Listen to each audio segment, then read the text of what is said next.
Responders find a couple in Bryce Canyon after a fatal fall.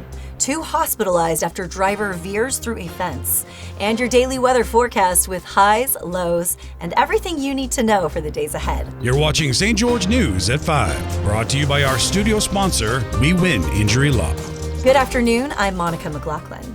A man and woman died after falling nearly 400 feet from Inspiration Point at Bryce Canyon National Park, reportedly after crossing a safety railing.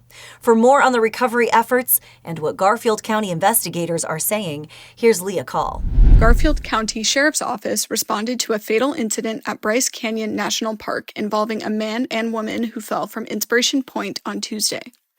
Wade Matthews, Public Information Officer for Garfield County Sheriff's Office, told St. George News that the couple fell between 400 to 600 feet from the cliff's ledge.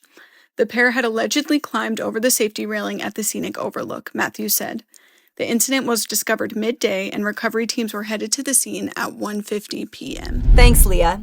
A speeding car crashed off State Route 56 in Cedar City early Wednesday, injuring 2 people and damaging multiple parked vehicles. Here's Alicia Lundgren for more on the crash and the ongoing investigation. First responders in Cedar City were dispatched to the scene of a crash at approximately 3:30 a.m.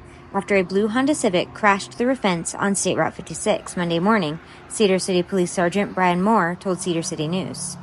Both of the vehicle's occupants were transported to the hospital, one by ground and one by air. Thanks, Alicia. Let's take a look at your daily weather forecast brought to you by Casablanca Resort and Casino. In St. George, it's currently 81 degrees with cloudy skies. Tonight, expect a low around 60 degrees. And tomorrow will bring partly cloudy skies with a high near 79 and a low of 56. In Mesquite, sunny conditions prevail with a current temperature of 85 degrees. Tonight's low will be about 66 degrees. Tomorrow, look for a high of 85 and a low of 63 under mainly cloudy skies. Cedar City is experiencing mostly cloudy conditions at 61 degrees. Tonight's low will drop to 41. Tomorrow, anticipate a high of 63 and a low of 39 with cloudy skies and a chance of afternoon showers. Now we'll head over to Jill Paulson for your weekly update on the Southern Utah real estate market. Perched on a hillside just west of Dixie Drive, right across from the All Abilities Park, Tuscany Hills offers breathtaking views and timeless charm. At the base of the hill, you'll find inviting townhomes. As you wind upward, beautifully crafted single-family homes take center stage. Most are single-level, feature RV parking, and were designed with thoughtful details like arched doorways and water-efficient landscaping. Currently, there are 2 single-family homes with 2 townhomes available, with prices ranging from $374,000 to $750,000. With easy access to Tonnequint Park, Southgate Golf Course, and desert trails. Tuscany Hills is where elevated living meets everyday comfort in the heart of St. George. Thanks, Jill. A crowd gathered at Finley Hyundai's new Sienna Hills Auto Mall location on Saturday for the grand prize drawing of the Key to Win car giveaway. The winner, Grace L., a St. George Elementary School teacher, unlocked the prize with key number 13 and chose to take the $9,500 cash option over a 3-year lease on a 2025 Hyundai Elantra.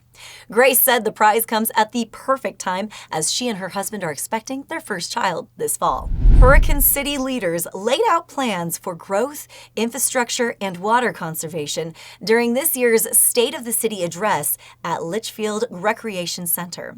For more on the mayor's message and what's ahead for one of Utah's fastest growing cities, we'll go back to Leah Call. The annual Hurricane State of the City address was held at the Bob Litchfield Recreation Center and hosted by the City Council on April 28. Mayor Nanette Billings detailed the city's progress and future plans, highlighting infrastructure improvements, water conservation efforts, economic development, and community growth initiatives.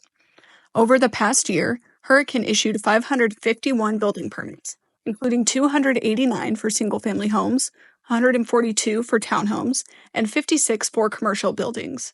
The burgeoning population has been a pressure point for the city as more people move and develop in the area. They'll say something to me like, can we stop the growth? Can we stop the building? And I hear that a lot. And I just want to remind everyone, if they started in 1906 when Hurricane started, or in 2006 or 2026, They have a constitutional right to be able to develop and build, depending on their zoning. So if they own property and they haven't built a house yet, and they want to build a house, then that's the beautiful part about our Constitution, to allow them to do that. And so if you came 2 years ago, or 20 years, or 100 years, we're glad you're here. Other announced projects included more economic and commercial development, a 20-year water plan with the Washington County Water Conservancy District, and multiple parks under construction. Thank you for watching St. George News at 5. To learn more about our studio sponsor, We Win Injury Law, go to wewininjurylaw.com. I'm Monica McLaughlin with St. George News, your #1 source for local news. This has been St. George News at 5, brought to you by We Win Injury Law.